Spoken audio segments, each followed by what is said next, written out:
Hello friends, good morning. Now today we are going to start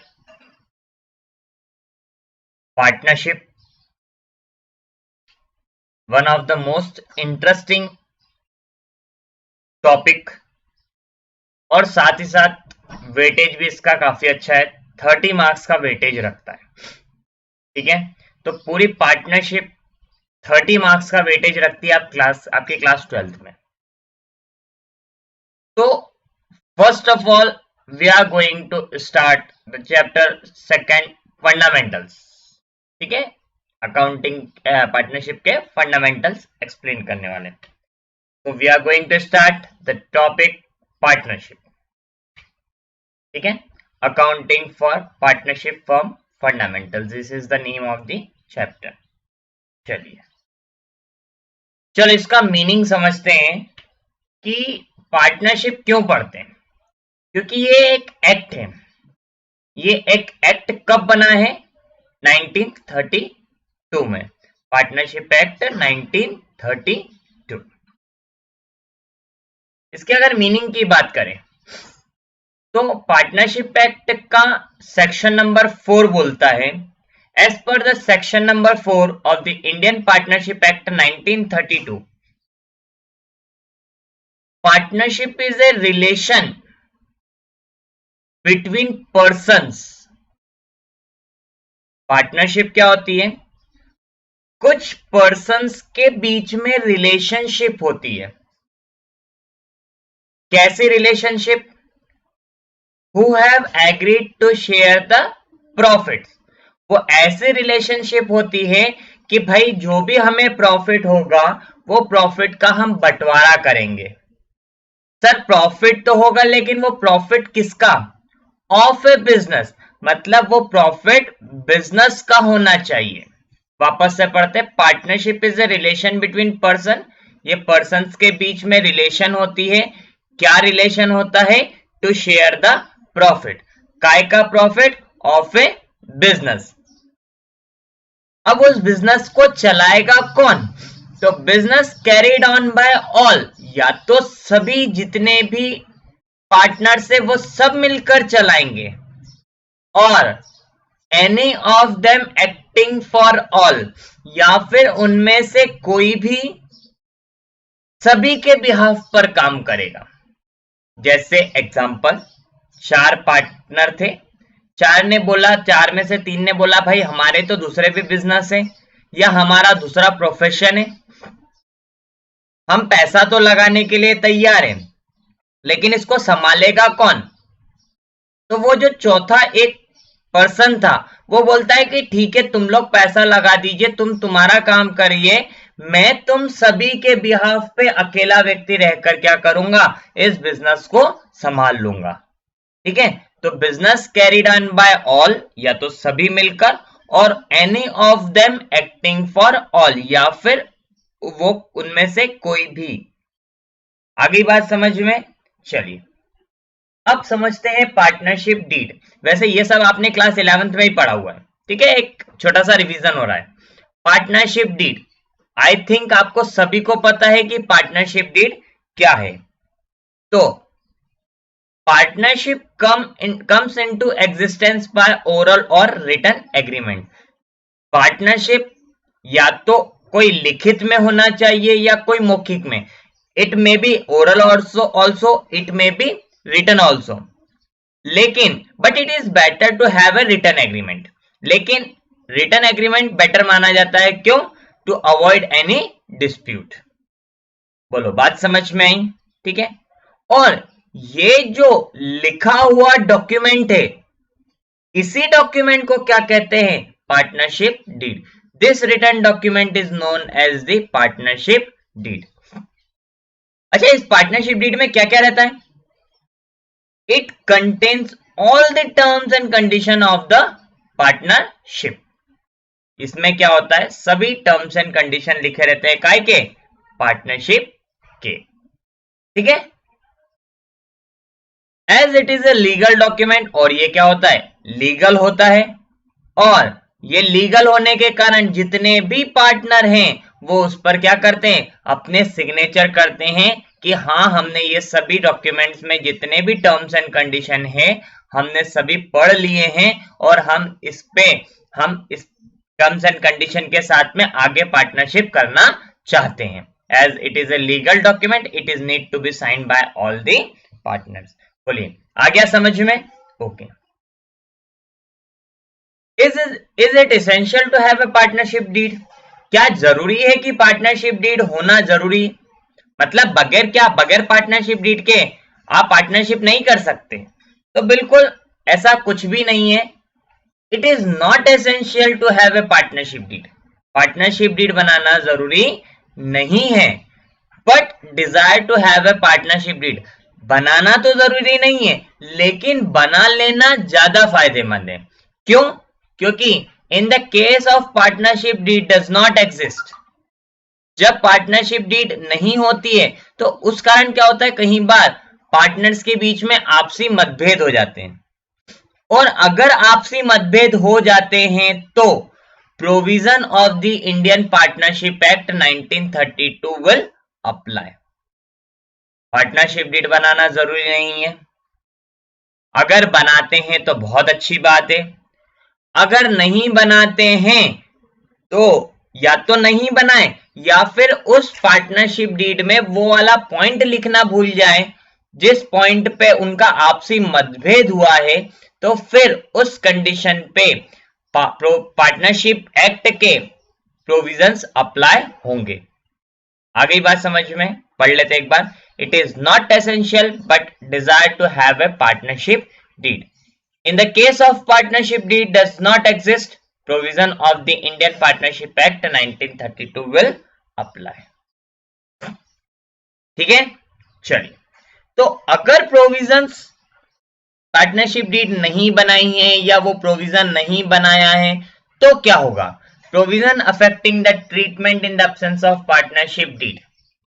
चलिए ध्यान से पढ़ना, बहुत बहुत बहुत बहुत ज्यादा इंपॉर्टेंट है ये कुछ चीजें, ठीक है? आप अपनी कॉपी में भी इसे नोट डाउन जरूर करिएगा, ठीक है?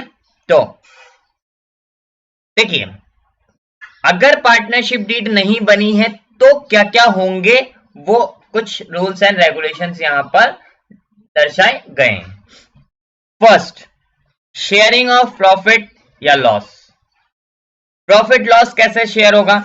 अगर पार्टनरशिप डीड बनी है तो उसमें जैसा लिखा है, जो रेशियो उसमें लिखा है वो रहेगा। अगर पार्टनरशिप डीड नहीं बनी है तो profit and losses will be shared equally by all the partners. आ गया समझ में? Interest on capital. अच्छा, आप सभी को कैपिटल तो पता है, कैपिटल वो अमाउंट जो कि ऑनर इन्वेस्ट करता है बिजनेस में। अगर उसने पैसा इन्वेस्ट किया है तो हो सकता है कि वो ब्याज भी ले फर्म से। तो अगर पार्टनरशिप डीड में लिखा है कि इसको 8%, 10%, 12% ब्याज देना है इस पार्टनर को, तो देना है। लेकिन ये जो प्रोविजन हम पढ़ रहे हैं, कब पढ़ रहे हैं? In the absence of partnership deed. जब पार्टनरशिप डीड नहीं बनी है या वो प्रोविजन नहीं लिखा गया है तो क्या होगा? Interest on capital is not allowed to any partner. किसी भी पार्टनर को इंटरेस्ट ऑन कैपिटल नहीं दिया जाएगा। Interest on drawing, I think आप सभी को ड्राइंग का भी मतलब पता है। ड्राइंग का मतलब क्या होता है? जो ऑनर ने बिजनेस में से पैसा विड्रॉ करा है उसी को ड्राइंग बोलते हैं। तो प्रोविजन में लिखा है तो उतने परसेंट रेट ऑफ इंटरेस्ट से ले ले, और अगर नहीं लिखा है तो interest on drawing is not charged from any partner. किसी भी पार्टनर से आप इंटरेस्ट ऑन ड्राइंग नहीं लोगे। Got the point? Interest on loans and advance by a partner. समझना, अगर किसी पार्टनर ने कैपिटल के अलावा कुछ पैसा फर्म को एज ए लोन दिया हुआ है, मतलब किसने, मान लो सपोज मोहन एक फर्म का पार्टनर था, उसने मोहन ने कैपिटल तो लगाई थी लेकिन फर्म को पैसे की जरूरत पड़ी।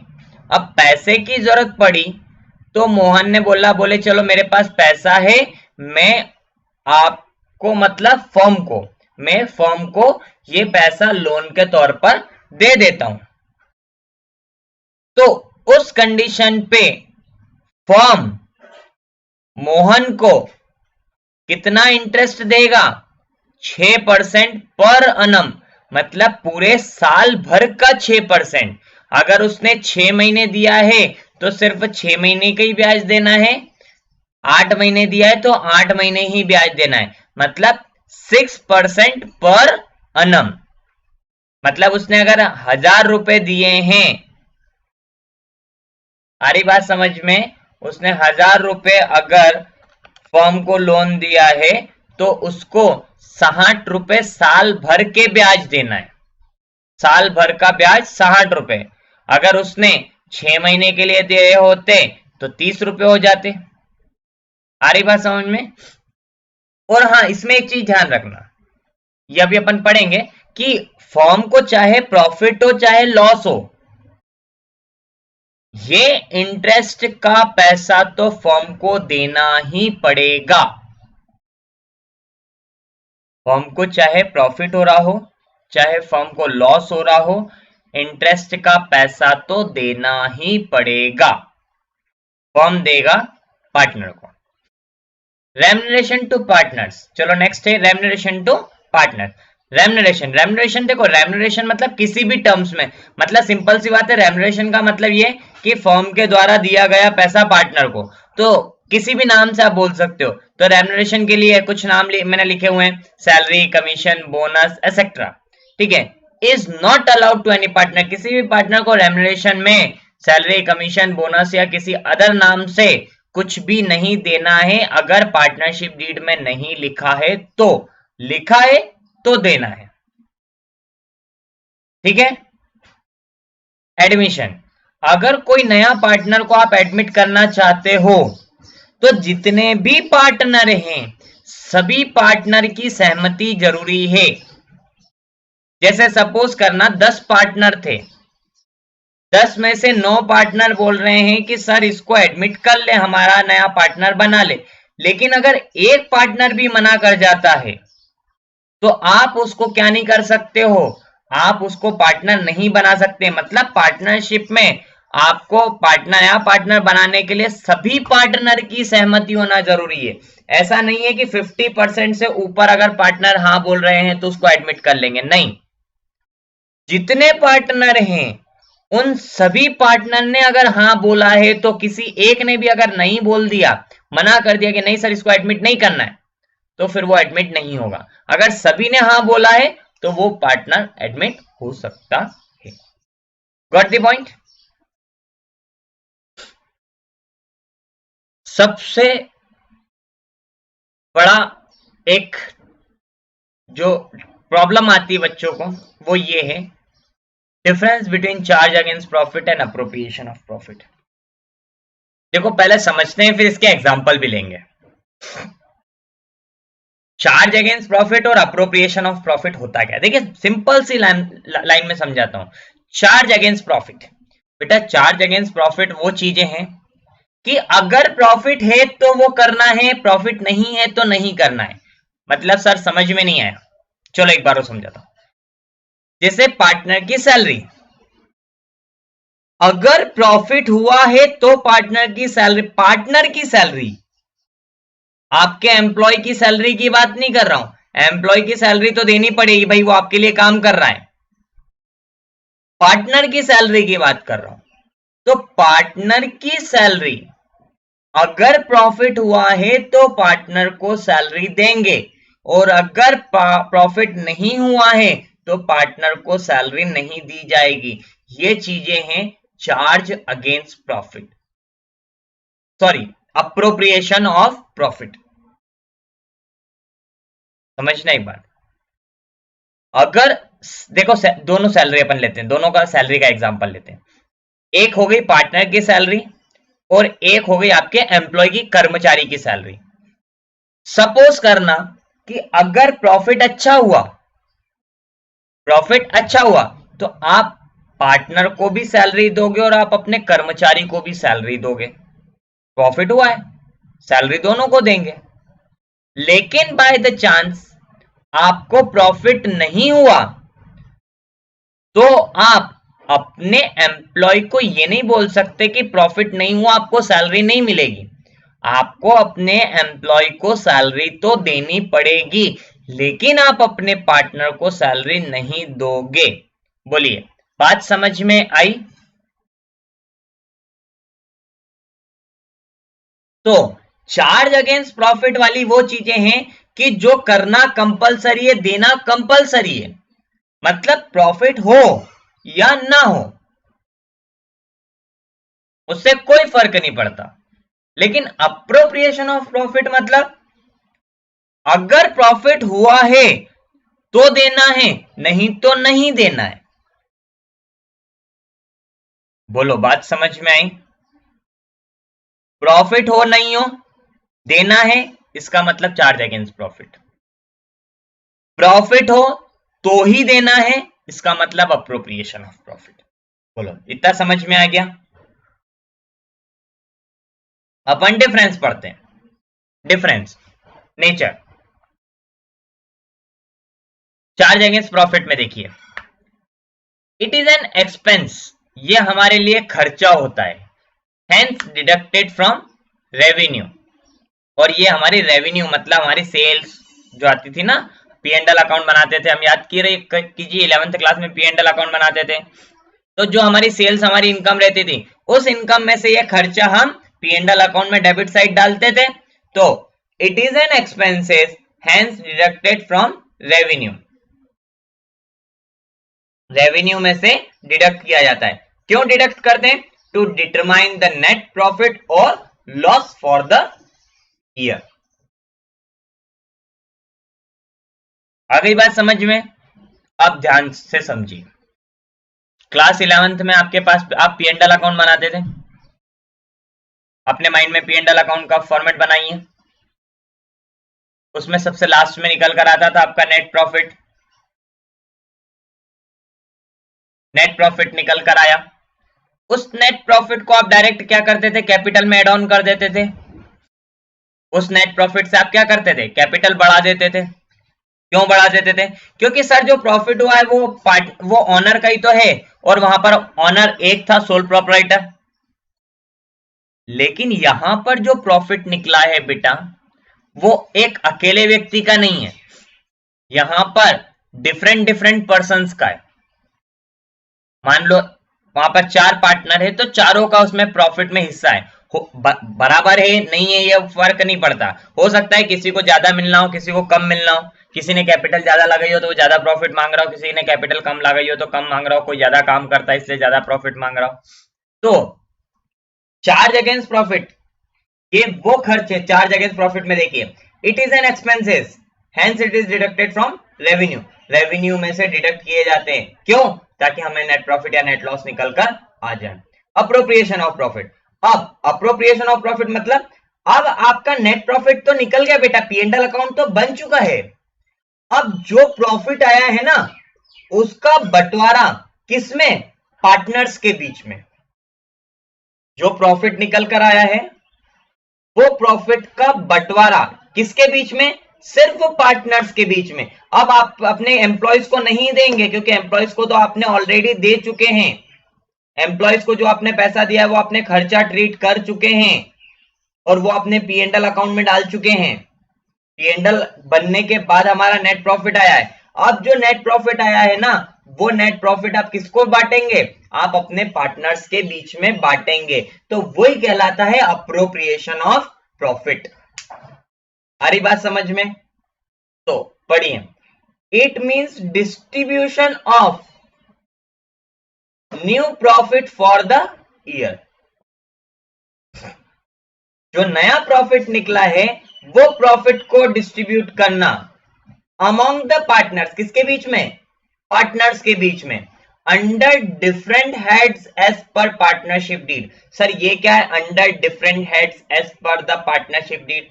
बेटा हो सकता है कि आपको पार्टनर को सैलरी भी देना हो, पार्टनर को आपको कमीशन भी देना हो, पार्टनर को आपको बोनस भी देना है, पार्टनर को आपको प्रॉफिट भी देना है। तो वो जो पी एंड एल अकाउंट से नेट प्रॉफिट निकल कर आया, वो प्रॉफिट का बंटवारा पार्टनर्स के बीच में अलग अलग नाम से, जैसे या तो सैलरी के नाम पे दो, बोनस के नाम पे दो, कमीशन के नाम पे दो, किसको? सिर्फ पार्टनर को। बात समझ में आ गई? चलिए अब रिकॉर्डिंग में देखिए चार्ज अगेंस्ट प्रॉफिट में, अगर आपका कोई भी खर्चा है, आपने क्लास 11th में देखा, अगर आपका कोई भी खर्चा है तो वो आप कहां डालते हैं? पी एंड एल अकाउंट के डेबिट साइड में। बात समझ में? कहां डालते हैं? पी एंड एल अकाउंट के डेबिट साइड में। अप्रोप्रिएशन ऑफ प्रॉफिट में देखिए रिकॉर्डिंग वाले कॉलम में, इसके लिए एक अलग से नया अकाउंट बनाया जाता है जो हमने क्लास 11th में नहीं बनाया, अब बनाएंगे। वो पी एंड एल अकाउंट के बाद बनता है, ठीक है, पी एंड एल अकाउंट के बाद बनता है, वो अभी हम बनाना सीखेंगे। तो ये चीजें जो पार्टनर को दी जाती है ना, वो चीजें P and L appropriation account में डेबिट की जाती है। जो आपने अपने कर्मचारी को दी है सैलरी, बोनस, कमीशन, कर्मचारी को, वो आपका खर्चा है तो आप पी एंड एल में डालेंगे। लेकिन अगर आपने सैलरी, कमीशन, बोनस अपने पार्टनर को दिया तो उसके लिए आप एक नया अकाउंट बनाना सीखेंगे जिसको बोला जाता है P and L appropriation account. बोलिए, बात समझ में आ गई? चलो, प्रायोरिटी। अच्छा, आप खुद समझिए कि अगर आप एक मालिक हैं तो आपकी प्रायोरिटी क्या है? पहले अपने कर्मचारी को सैलरी देना या पहले अपना प्रॉफिट निकालना या पहले खुद की सैलरी लेना? सर स्वाभाविक सी बात है, पहले हम हमारे कर्मचारी को सैलरी देंगे। तो मतलब जो हमारे खर्चे हैं वो पहले करें, बाद में कुछ बचता है तो वो हमारा। तो priority, it is allowed before appropriation of profit, profit का अप्रोप्रिएशन से पहले। और अप्रोप्रिएशन ऑफ प्रॉफिट मतलब जब पूरे खर्चे हो जाएंगे फिर जो प्रॉफिट बच रहा है वो सब हमारा है, सब कुछ हमारा है, उसमें किसी का कोई हिस्सा नहीं, तो वो सब पार्टनर का है। तो it is appropriate after accounting for all charges. यहां पे चार्जेस का मतलब हो गया एक्सपेंसेस, मतलब after accounting of all the expenses, जब आपने सभी खर्चे घटा लिए उसके बाद जो भी बचा है वो आपका है, ठीक है। हाँ, इसमें चार्ज अगेंस्ट प्रॉफिट में एक एक्सेप्शन है, वो हमें पार्टनरशिप एक्ट ने बताया। क्या? कि अगर कोई पार्टनर ने आपको किराए पर कोई जमीन दी है या दुकान दी हुई है तो वो खर्चा भी आपका पी एंड एल का खर्चा माना जाएगा। मतलब जैसा आप क्लास 11th में ट्रीट करते थे, पी एंड एल अकाउंट में रेंट को डेबिट करते थे, वहीं पे डेबिट होगा, ठीक है। क्योंकि अगर पार्टनर ने रेंट, मान लो कि पार्टनर अगर वो दुकान दूसरे को किराए पर देता तो उसको भी तो पैसा मिलता, तो जो किराए पर अगर उसने दुकान दी हुई है तो रेंट अगर दिया हुआ है तो रेंट तो उसको मिलेगा, चाहे प्रॉफिट हो चाहे लॉस हो, बिल्कुल देना पड़ेगा आपको, पार्टनर को। अगर आपकी फर्म में लॉस हो रहा है, प्रॉफिट हो रहा है, इट डजंट मैटर, आपको किराया देना पड़ेगा। और it will be debited to P and L account, चाहे पी एंड एल अकाउंट फिर आपका बाद में लॉस निकाले। और सेकेंड, अगर पार्टनर ने लोन दिया है, कैपिटल की बात नहीं कर रहा हूं, लोन की बात कर रहा हूं, अगर लोन दिया है तो वो लोन पे ब्याज भी देना पड़ेगा और वो पी एंड एल अकाउंट में ही interest as a expenses debit होगा। बोलो, बात समझ में आई? ठीक है। रेंट जो दिया है पार्टनर को, जो आप रेंट देंगे वो पी एंड एल अकाउंट में डेबिट होगा, और इंटरेस्ट जो आप पार्टनर को देंगे वो भी पी एंड एल अकाउंट में डेबिट होगा। लेकिन वो इंटरेस्ट लोन का होना चाहिए, कैपिटल का इंटरेस्ट नहीं होना चाहिए। उसके अलावा आप जो भी पार्टनर को दे रहे हो वो सभी अप्रोप्रिएशन की काउंटिंग में आएगा। अप्रोप्रिएशन की काउंटिंग में आएगा मतलब कि अगर प्रॉफिट है तो देना है, नहीं तो नहीं देना है। मतलब रेंट और इंटरेस्ट ऑन लोन ये तो प्रॉफिट है, लॉस है, कुछ भी हो देना है। लेकिन इसके अलावा जैसे salary to partner, interest on capital, ये सब आप कब देंगे? जब प्रॉफिट होगा तो। आई होप समझ में आया होगा। जब क्वेश्चन करेंगे और प्रॉपर तरीके से समझ में आएगा। चल इसको एग्जांपल समझते हैं। ये हमारा क्लास 11th का हमने ट्रेडिंग एंड P&L अकाउंट बनाया। देखिए आपके सेल से 1 लाख की क्लोजिंग स्टॉक, 1,20,000 का ओपनिंग स्टॉक है, 15,000 का डायरेक्ट एक्सपेंसेस है, 60,000 का। तो ये सब मिला के हमारा ग्रॉस प्रॉफिट कितने का आ गया? 45,000 का। 45,000 को हमने P&L अकाउंट में लेकर आए। आपकी कुछ इनडायरेक्ट इनकम हो गई 7,000 की। इसमें से आप इनडायरेक्ट एक्सपेंसेस माइनस करोगे। इनडायरेक्ट एक्सपेंसेस में आपके 2-3 पॉइंट मैंने लिखे हैं, जैसे रेंट अगर पार्टनर को दिया है वो लिखना जरूरी है, भले वो पार्टनर को दिया। मैंने अभी जस्ट बताया कि रेंट और इंटरेस्ट ऑन लोन आपको देना पड़ेगा, चाहे आपका प्रॉफिट निकले चाहे आपका लॉस निकले। तो रेंट भी दिया, interest on loan by partner भी दिया, और अदर जो भी आपके इनडायरेक्ट एक्सपेंसेस है, कुछ भी छोटे मोटे जो भी स्टेशनरी वगैरह, प्रिंटिंग स्टेशनरी जो भी, वो सब टोटल मिला के 42,000 रुपीज के हुए। तो आपका कितने का नेट प्रॉफिट निकल कर आ रहा है? 10,000 रुपए का नेट प्रॉफिट निकल कर आ रहा है। आई थिंक ये तो बहुत सिंपल ही क्लास 11th का टॉपिक है, समझ में आ गया होगा। ठीक है, चलो एग्जांपल नंबर 2 देखते हैं। देखिए सेल्स 1,20,000, सेल्स 1 लाख की, क्लोजिंग स्टॉक 1,20,000 का, ओपनिंग स्टॉक 15,000 का, डायरेक्ट एक्सपेंसेस 90,000 के हो गए। ग्रॉस प्रॉफिट अभी फिलहाल में आपके पास बच रहा है 15,000 का। चलो कोई बात नहीं, 15,000 का बच रहा है। अब 15,000 का आपका net profit, gross profit P&L account में ट्रांसफर हुआ, उसमें आपकी 7,000 रुपए की इनकम हो गई। ठीक है, तो 15,000 प्लस 7,000 आपके हो गए 22,000। अब 22,000 में से देखो, 22,000 में से आपके पास पार्टनर को आपने रेंट दिया, पार्टनर को आपने इंटरेस्ट ऑन लोन दिया, और अदर खर्चे हुए आपके 42,000 के। मतलब इस कंडीशन पे आपको लॉस हो रहा है। बात समझ में आई? इस कंडीशन पे आपको क्या हो रहा है? लॉस हो रहा है। लेकिन लॉस की कंडीशन में भी पार्टनर को दो चीजें तो देना कंपलसरी है ही है।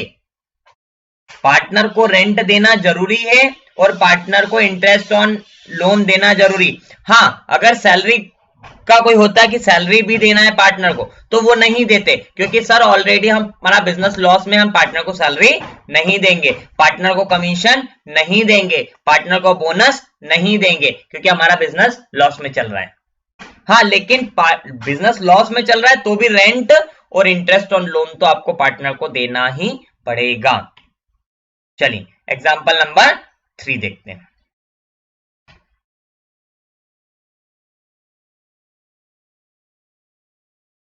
देखिए सेल्स आपकी 80,000 रुपीज की है, क्लोजिंग स्टॉक आपका कितने का है? 20,000 का, और ओपनिंग स्टॉक है आपका 15,000 का, डायरेक्ट एक्सपेंसेस 90,000। मतलब आपको ट्रेडिंग अकाउंट में ही लॉस हो गया, ग्रॉस लॉस निकल कर आ रहा है 5,000। तो देखिए ग्रॉस लॉस को आपने कहा ट्रांसफर करा? P&L अकाउंट में ट्रांसफर करा। लेकिन वही बात जो पिछले वाले एग्जांपल में, एग्जांपल नंबर 2 में मैंने बताई कि लॉस हो प्रॉफिट हो फर्क नहीं पड़ता, रेंट टू पार्टनर और interest on loan to partner ये तो आपको देना ही पड़ेगा। एनी हाउ बिजनेस प्रॉफिट हो लॉस हो कोई फर्क नहीं पड़ता। सैलरी, कमीशन, बोनस ये आप पार्टनर का रोक सकते हो। क्यों? क्योंकि आपका बिजनेस लॉस में, हाँ प्रॉफिट में चल रहा, तो वो इसके बाद में एक और नया अकाउंट बनता है, ये ट्रेडिंग एंड P&L अकाउंट है, उसके बाद में एक और अकाउंट बनता है P&L अप्रोप्रिएशन अकाउंट, वो हम बाद में बनाना सीखेंगे। वहां से अगर प्रॉफिट होता तो हम ये क्या करते, इस प्रॉफिट को हम बांट देते, लेकिन अभी फिलहाल की कंडीशन में तो लॉस है, तो कोई दिक्कत ही नहीं है। तो देखिए 5,000 का लॉस है, 5,000 का लॉस आपका ग्रॉस लॉस P&L अकाउंट में आया। उसके बाद में इनडायरेक्ट इनकम आपकी 7,000 की हो गई। उसके बाद में 5,000 के बाद में आपके 42,000 रुपीज के और लॉस हुए, 42,000 रुपीज के आपके और लॉसेस हो गए। आ रही बात समझ में? 42,000 के आपके और लॉसेस हो गए।